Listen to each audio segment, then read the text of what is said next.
This is old Blausius in the lab doing something with electricity. This is the Blausius family. Now, I don't know who this guy is. I don't know who this guy is. Maybe that, and that doesn't look like his wife, because there's another picture of his wife. But apparently these are the three pictures of his kids. This had to be pre-war.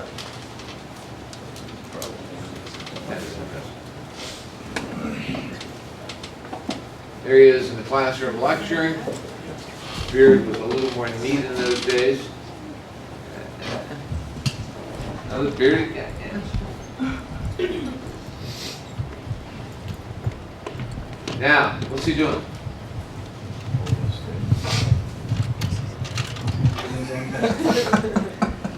Nobody knows, do you? Oh, you. He's working on a problem with the slide rule. Oh. There he is, lecturing. He had word notes. Look at that. And this guy is Prandtl, who was his PhD dissertation was taken in 1904, I guess. Prandtl wasn't much older than him. So that would have been at the University of Göttingen. I don't know why they were outside, but he was doing his experimentation outside. It's kind of neat to look at these old pictures. Anyway, and with that, we jump into more partial differential equations. Yes. Know your assignment.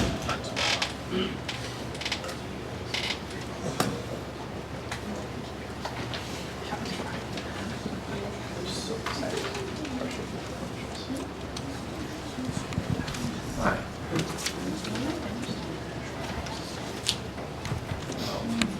I should have checked.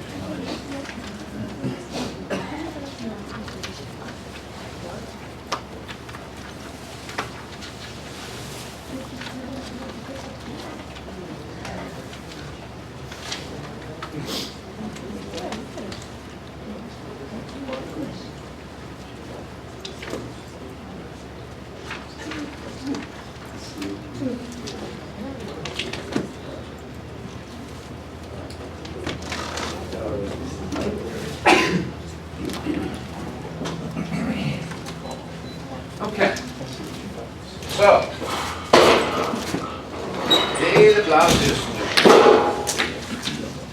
Let's see, Ian? Where's Ian? Parker, where's Ian? Jeez. Megan's not here, Blausius not here. Brendan? Jewel, not here. Darren? Nick? Cody? Great.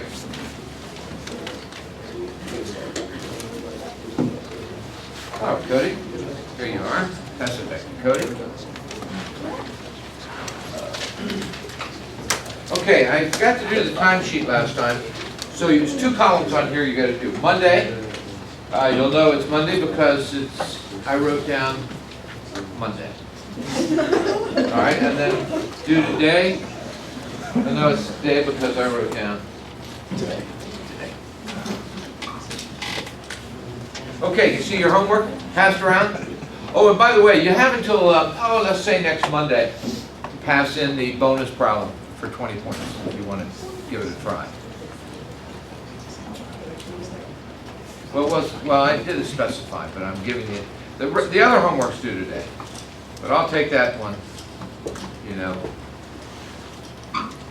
pretty much, anytime you want to. And you got until I post final grades to hand that. All right? Struggle on it as long as we want. Yeah, just waller in it. All right? You can take forever on that thing. It is solvable. However, I gave you another bonus today worth 10 points. No, that can just be on Friday. Okay?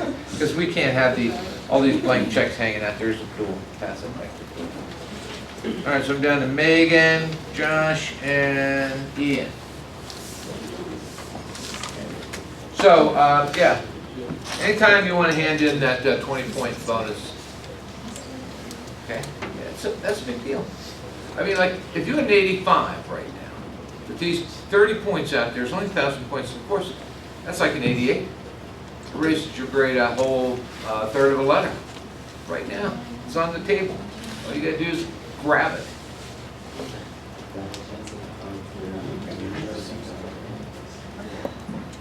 Okay, let's get started.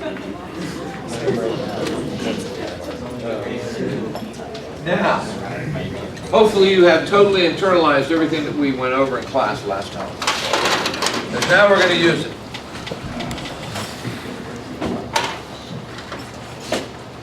And today, we're going to explore external flow over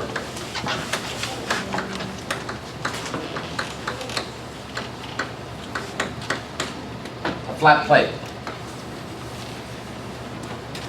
Okay, external flow over a flat plate. Here are the assumptions that we're going to be dealing with.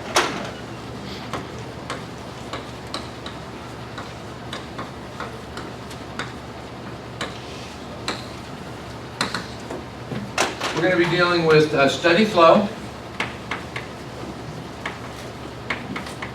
That is incompressible.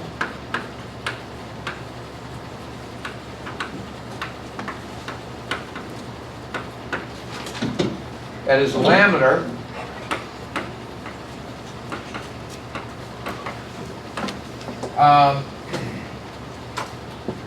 Is constant. Has constant fluid properties, and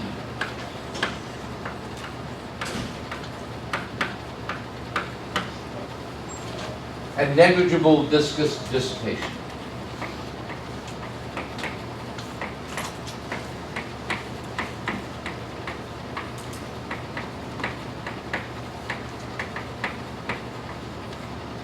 Okay, so those are the conditions under which we're going to do this. And the governing equations we're going to use are as follows.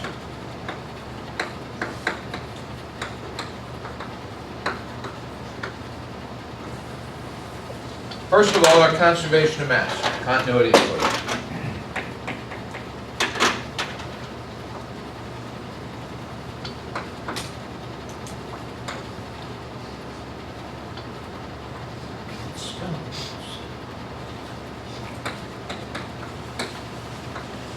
Here, continuity equation. Partial of u with respect to x plus partial of v with respect to y is equal to 0. Okay, that's the first one. That's equation 7.3 in your textbook. Now you say, well, that appears in several places with different numbers in the textbook, and you'd be right. It also, of course, appeared in chapter 6, a couple of different places. So the continuity equation. Second, momentum in the x direction.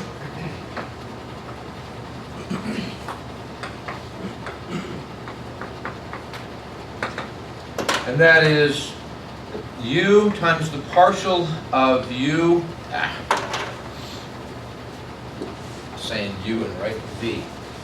U times the partial of u with respect to x plus v times the partial of u with respect to y is going to be equal to nu times the second order partial of u with respect to y.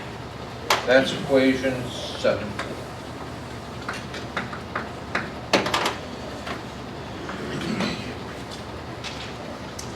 And we're going to conclude with the energy equation.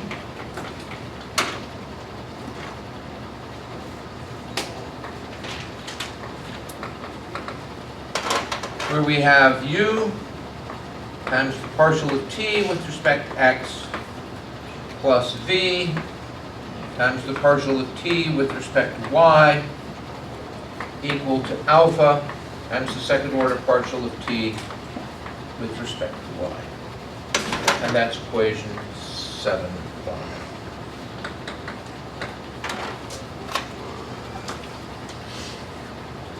So starting out with what we did last time, and going through that, we'll make these assumptions, and with those assumptions, we'll have the following three terms to work with, which is where Blausius started. Okay?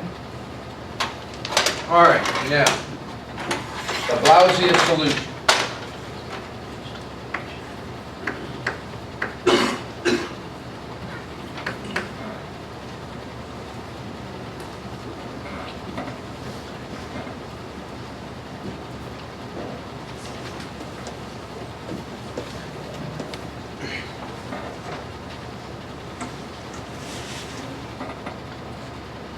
Blausius solution.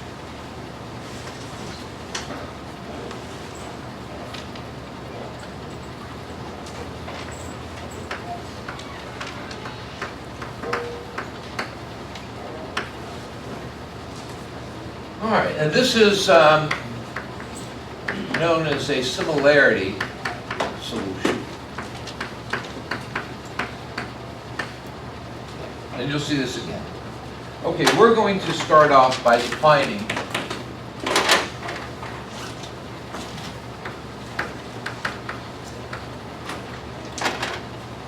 U as being equal to partial of psi, the stream function with respect to y,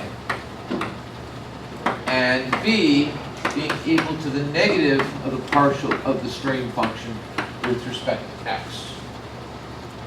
Now, this allows us to satisfy the continuity equation, where psi, the stream function, is equal to a function of x and y,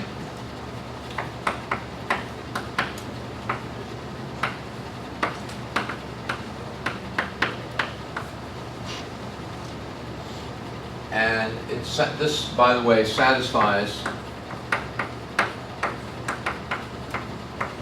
continuity equation.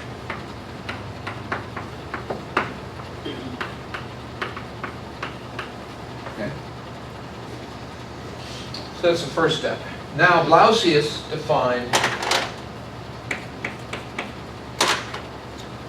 a similarity variable, eta.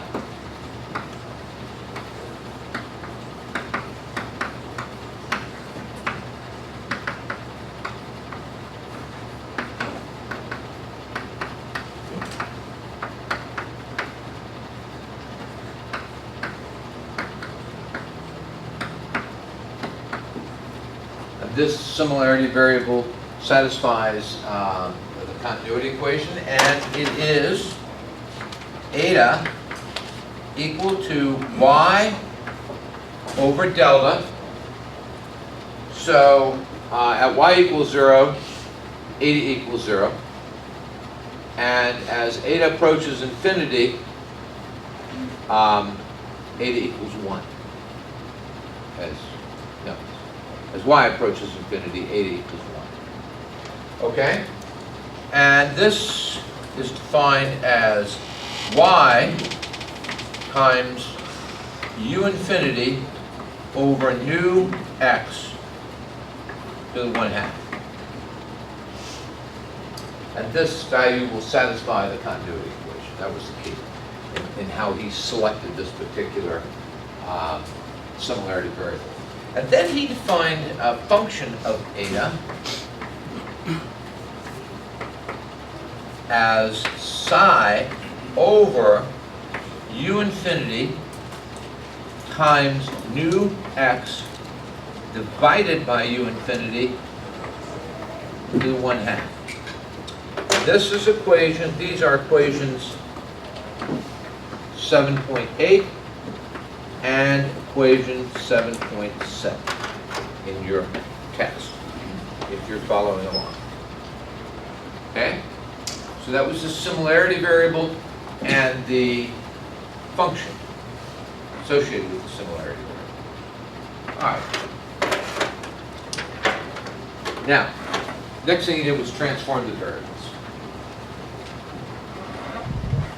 This gets into your homework for tonight.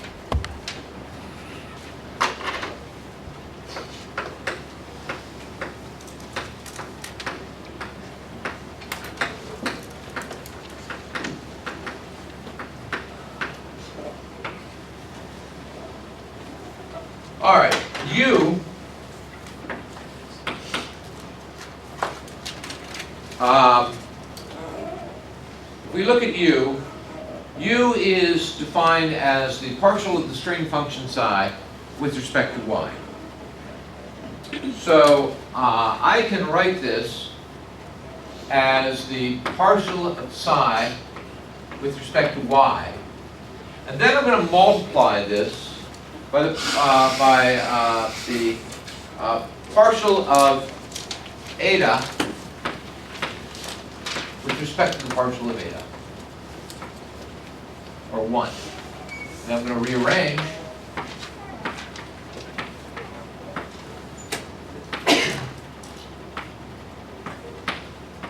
like so. All right? And if I do that and perform the math, I end up with u infinity times nu x over u infinity to the 1/2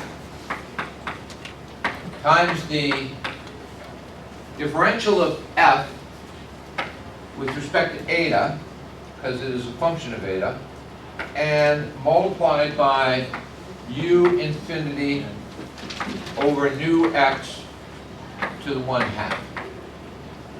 Now, at this point, take out your book and make a correction. So I was reviewing this last night. I don't know why. You would not think that they would, from addition to addition, that they would make a change like this.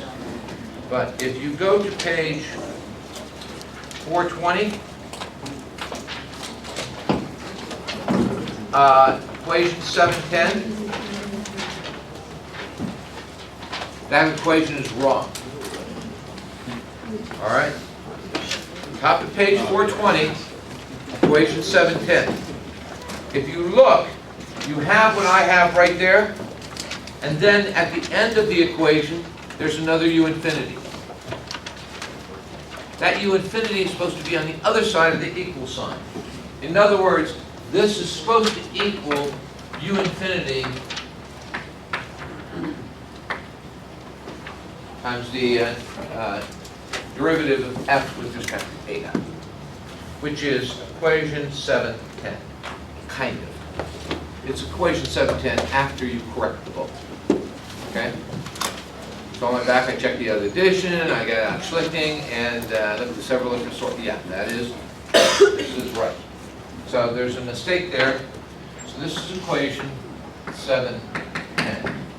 Now that may normally not be a big deal, but since I gave you some homework to do that's related to this, it now becomes a big deal if you're not starting with the right equations. I don't think you'd ever get it right. Okay? So that's equation 710. So what do we have here? We have a relationship between u and u infinity, or of course u infinity is the free stream velocity, and this function f, derivative of that with respect to eta. Okay, now let's take a look at v. Now v is an interesting result.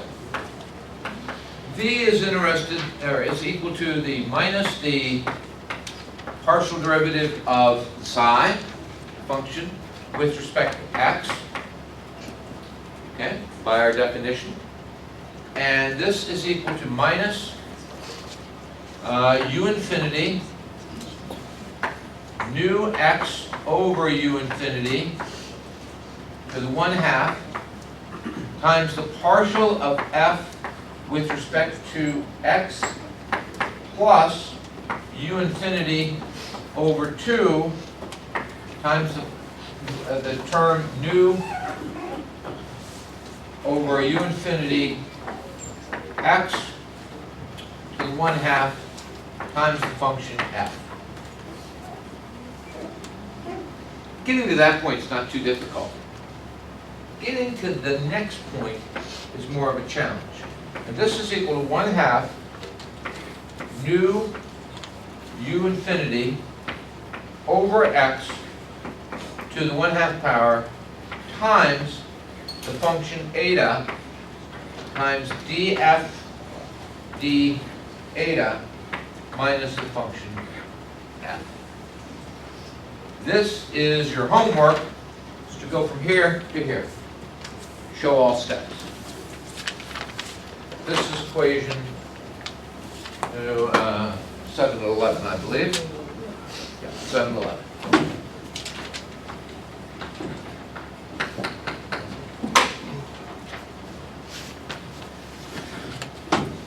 Yes.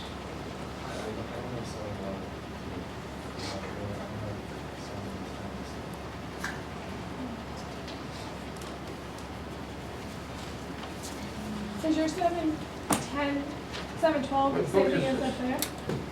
That's what mine is. Oh, you don't have the same book, that's why. Okay. Is that 7, look to see if 712 is, because that's what it is in my book. Equation 712. No, but he has a different book. He has a heat and mass flow. This is heat transfer. Yours is heat and mass transfer. That's the same one I have. Yeah. So it's equation 712. Well.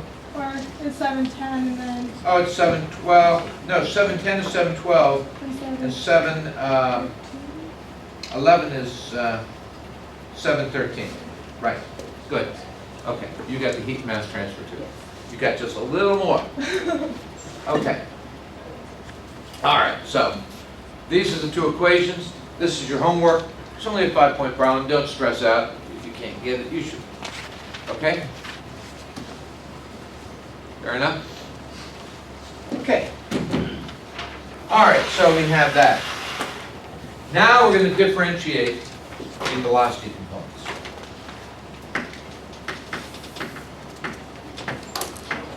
Differ in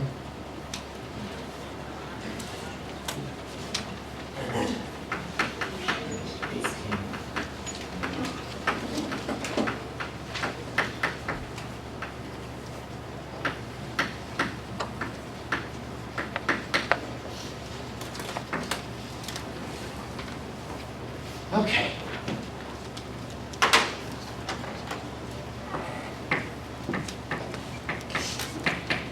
First, take the partial of u with respect to x.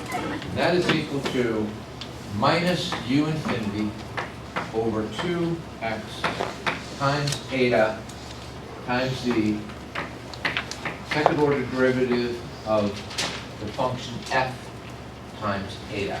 This is equation 712. Now we're into the bonus problem. If you look at your homework, where's all the homework sheets? Passing along. If you look at the homework, you're to derive this equation, 712, as well as the next two that I write up there, 713, or next three, 713, 14, and 15. Okay? So this is the first one. All right? The second one is the partial of u with respect to y, and that's going to be equal to u infinity times u infinity over nu x to the 1/2 times the second derivative of f with respect to eta, second order. That's equation 713.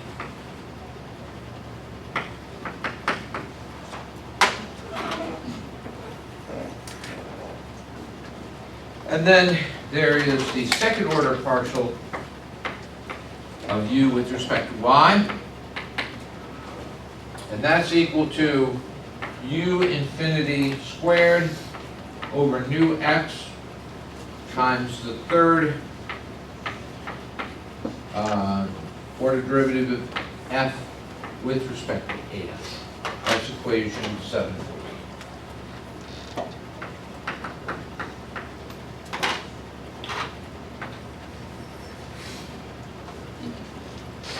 So you have those three equations. And now we're going to go back and we're going to substitute those into what? The momentum equation. Okay? And you get the following result.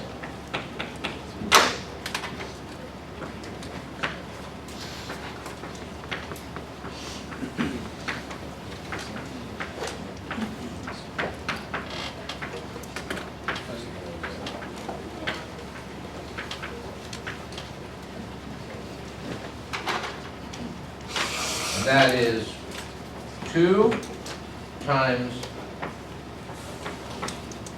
the third order derivative of f with respect to eta plus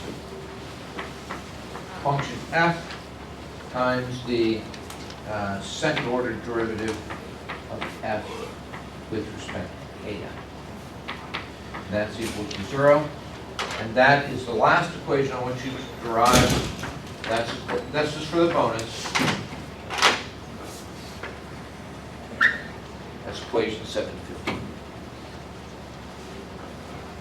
Okay?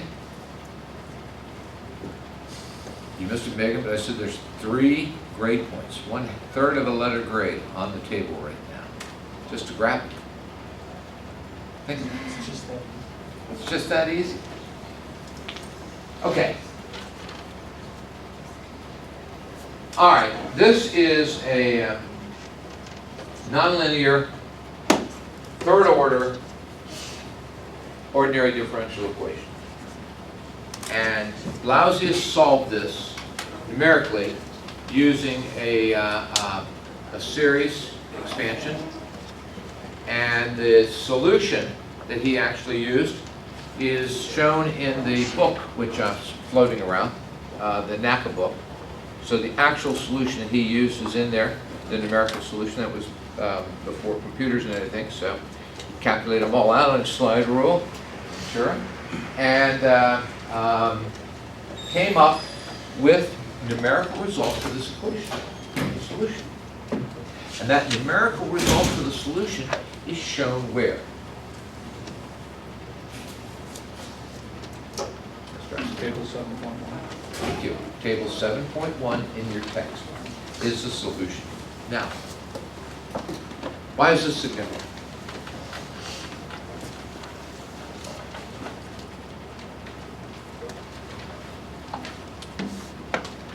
I think you're missing the grandeur of this, all right? Well, let me explain the grandeur. We have a geometry with a flow over flat plate. Okay, admittedly with a number of restrictions. The one restriction in particular, laminar flow, is very confining because most flows aren't laminar. Okay, but what did he do? He solved the fundamental equations and obtained an actual numerical answer. Okay, and the numerical answers are contained here in this table. That may not seem like it to you at this point right here, but they are. And let's see how we can apply these to actually obtain some useful values. Okay? All right. So,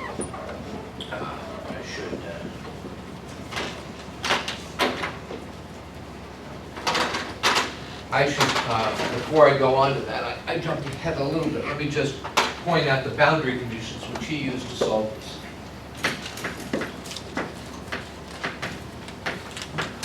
He needed the boundary conditions to solve the differential equation, ODE. And they are at, and I've already actually mentioned these in passing, at u equal to u, any function of x, and 0, y equals 0. It's going to be equal to 0. So u along the boundary is equal to 0. V, for any value of x, y equals 0, is also going to be equal to 0. This is your stagnation layer, where the molecules are stuck. And at u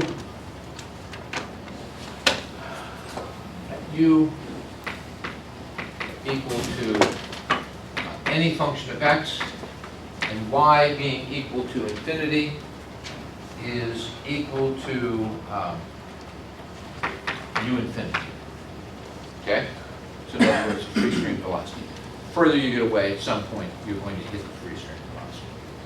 All right. Thus, for the similarity variables,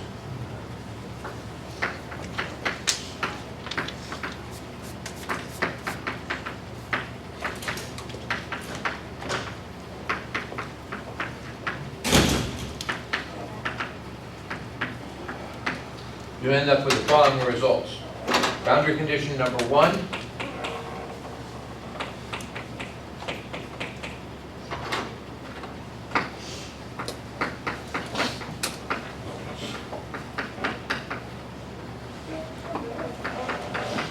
Boundary condition number 1, number 2, and number 3. Okay? For number 1, at eta equals 0, the change of f with respect to eta is going to be equal to 0. Second boundary condition, at eta equals 0, function f is going to be equal to 0. And lastly, at eta equals infinity, the change of f with respect to eta will be equal to 1. So those are the 3 boundary conditions which you could work through and obtain, which he did. And with those 3 boundary conditions, he was able to solve the ordinary differential equation using the solution which you've already pointed out is in the NACA technical manual. It's kind of neat to pass around. All right, and the results of that, as I've already mentioned, are shown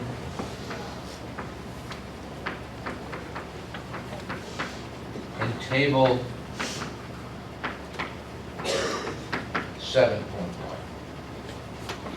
So let's take a look at the table for a second. In that table, there are 4 columns. In the leftmost column, we have the function eta, calculated as shown for various values of u infinity, y, and x. So as you move down the plate or up the plate, you have calculated values of different. And then the function eta, the first next column to the as you move right is shown, and 1 over from that is the derivative of f with respect to eta, which also turns out, if you look at it, to be nothing more than u over u infinity from equation 710 or equation 712, depending on your book. Okay, and then the last column is the second order derivative of f with respect to eta. All right, now you can look at the results, but for using those numerical results, you can come up with some pretty interesting stuff that is practical. And the first thing is, what is the thickness of a boundary layer? For laminar flow, study incompressible laminar flow, constant fluid properties, and negligible viscous dissipation. What is the thickness of the boundary layer? Now, the thickness of the boundary layer is going to be a function of what? Velocity. Well, it's going to be a function of lots of different things. The velocity, it's going to be how far down the plate you move, etc. Right? Okay? So let's look at the boundary layer thickness.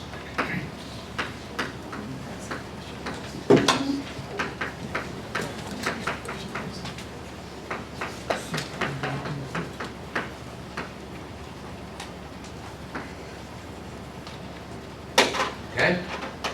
You'll recall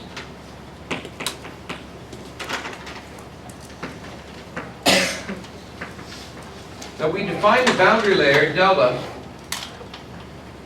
as being equal to y, where u over u infinity is equal to what? A couple lessons ago. First lesson. What's that value?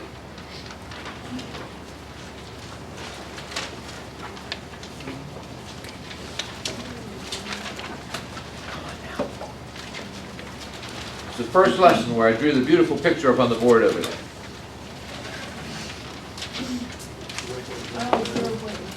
Right, 0.99. Okay? All right, so if we look down in the table, where do we find that value?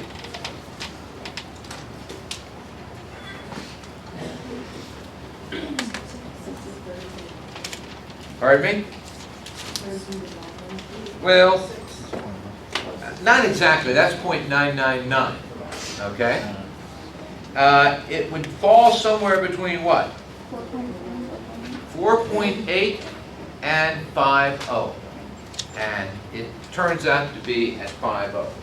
So from that, eta is equal to delta times u infinity over nu x times the 1/2. And that's when that is equal to 5.0. Or delta, the thickness of the boundary layer for the conditions of flow from which this was derived, is equal to 5.0 divided by u infinity over nu x to the 1/2. And if we multiply this by x over x for 1, this turns out then to be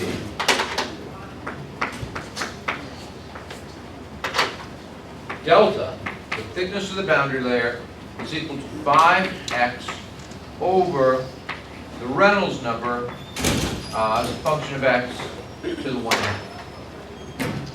This is equation 717.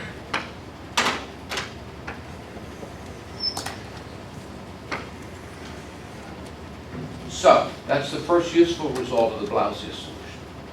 He was able to tell you, as you moved down a flat plate surface, exposed to a flow with the conditions and assumptions shown, what the thickness of the boundary layer was as you moved down that plate. Okay? It may not seem like a lot right now, but as the theory and aeronautical engineering began to advance, that became more important, especially as you moved into the late 30s, early 40s, and 50s. What happened then? Now we have planes from 1903. Huh? No, space race wasn't going on then. Computers have started doing the work. No, no. Huh? World War II. Well, we had World War II. You missed it. What was the big step in aviation in aerodynamics? What? You broke the sound barrier? We started to fly with jet aircraft. And what happened with jet aircraft was significantly different than what happened with regular flow. And so we needed to have a better understanding of the science than we did. We just built planes. I mean, the Wright brothers built planes, okay? You never heard of the Blasius solution, never heard anything else. But as you started to build, and that's quite frankly why the Germans were so far ahead of us, okay? We weren't here. We had done a lot of this stuff. So what did we do after World War II? Old Germans. We stole the Germans. The hell with their missiles. We stole the Germans, or the missiles, but if you go to Huntsville, Alabama right now, you'll have a wonderful German culture down there.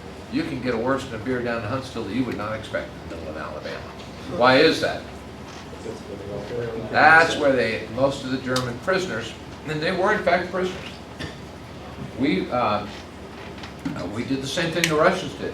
We came in and we went to the different facilities and took everything out that wasn't bolted down. In some cases, if it was bolted down, we still took it, shipped it back to the United States, and it helped advance our. I mean, the Germans were far ahead of us in terms of understanding the science of flight, development of jet aircraft.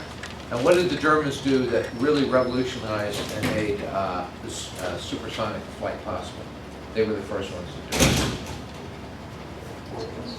Delta one? They swept the wings back. Because when you tried to fly a plane with the wings that were flat, what happened to the plane? It shook apart, yeah. Which posed a problem for pilots, finding pilots that would fly, test pilots, you know, things of that nature. So the Germans were really far ahead of us. So this was just one of the many things. Obviously, supersonic flight is not land. But the fact of the matter is that these types of advancements help them work further and develop even better science. So I don't know how he did it, snatch Blasius after the war. I don't know what he was doing. He probably taught right through the war. He would have been too old to go to World War II. Not too old for World War I, but I don't know that much of his history. That about anything. I don't know that about his history. All right. So we have. This is, by the way, this lesson. If you look in your notes, is a two-course, two-class lesson. So we're going to do one more topic here real quickly, and then we'll pick this up because the Blasius solution also allowed us to calculate H, which is. Now, if you're in just fluid mechanics, this is a great result. And this is a great result for us too. But remember, that's fluids. We want to translate this into heat transfer, and that means finding H, which is what we're going to do next time. But for the time being, I wanted to point out one more thing, and that is the how we can use the Blasius solution to come up with the local friction coefficient.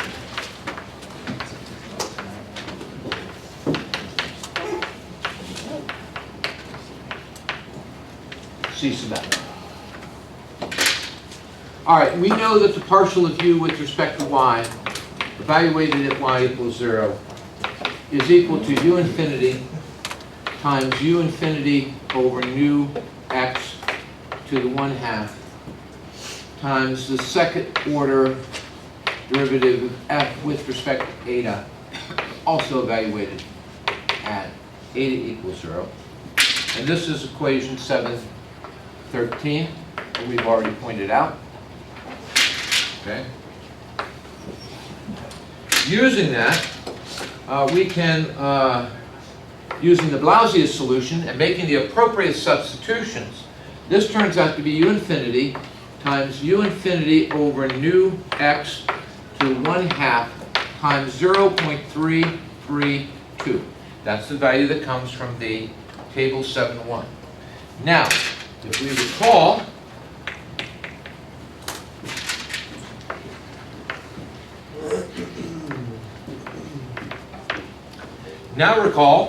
that shear stress is defined as mu times the partial of u with respect to y, evaluated at y equals 0, and we plug this into here. We then have value, well, and I should say, and recall that C, coefficient the coefficient of friction, the friction coefficient C, which as we move in the x direction is going to be equal to the shear stress divided by 1/2 rho u infinity squared. So that's equal to mu times the partial of u with respect to y, evaluated at y equals 0, over 1/2 mu u infinity squared. And if we then substitute this value into here, we end up with the following result. C, coefficient of friction, is equal to 0.664 times the Reynolds number x to the 1/2, negative 1/2.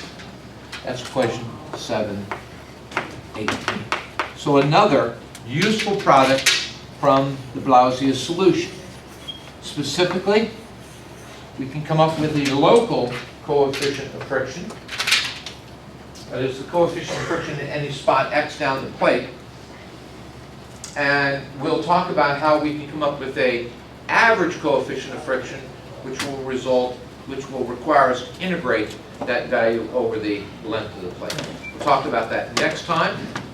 I want to point out one more thing before we leave. Open your textbook now to your tab, table 7.7.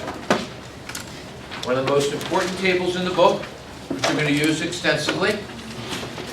Notice here that we are now beginning to give you the background for where these correlations come from.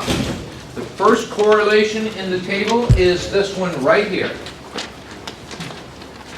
Okay? Notice that's the left-hand column. Gives you the equation number, which I've given you, the geometry, flat plate, and the conditions. Laminar flow and a film temperature. We'll talk about that TF in a little while. Although you've already actually experienced that in the transient lab.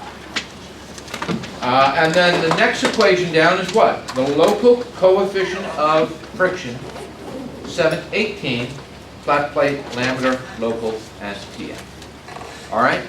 So by the time we're done with next lesson, we'll have gone through a number more of these equations, and you will understand the background and the science from where they came. All right, any questions? Have a great day. Now, I believe the transient lab is due today, right?